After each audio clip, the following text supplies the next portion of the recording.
देशात CAA कायदा अखेर लागू झालाय। CAA म्हणजेच नागरिकत्व सुधारणा कायदा देशात लागू करण्यात आलाय। CAA वर केंद्र सरकारनं काही वेळापूर्वीच अधिसूचना जारी केली आहे। लोकसभा निवडणुकीच्या आधी पंतप्रधान नरेंद्र मोदी यांनी हा मोठा निर्णय घेतलाय। याच्यामध्ये गैरमुस्लिम असलेल्या सर्वांना नागरिकत्व मिळणार आहे, जे इतर देशातून इकडे स्थायिक झालेले आहेत। खरं तर या CAA वरून मागच्या काही वर्षांपासून बराच वाद निर्माण झाला होता, मात्र लोकसभा निवडणुकीच्या आधी अखेर केंद्र सरकारनं हा कायदाच लागू केलाय। नेमका काय आहे CAA कायदा आपण बघूयात। CAA कायद्यामुळे काय होईल तर नागरिकता मिळेल। कुणाला नागरिकता मिळेल तर गैरमुस्लिम प्रवाशांना।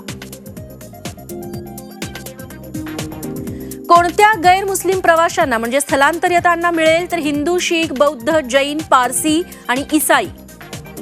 कोणत्या देशातून आलेल्या लोकांना नागरिकता मिळेल तर पाकिस्तान, बांगलादेश, अफगाणिस्तानातून आलेले गैरमुस्लिम। गैरमुस्लिमांची निवड कशी केली जाणार आहे तर 31 डिसेंबर 2014 पूर्वी आलेले गैरमुस्लिम असतील त्यांना नागरिकता मिळेल। कुणाची नागरिकता जाईल तर कुणाचीही नागरिकता जाणार नाही।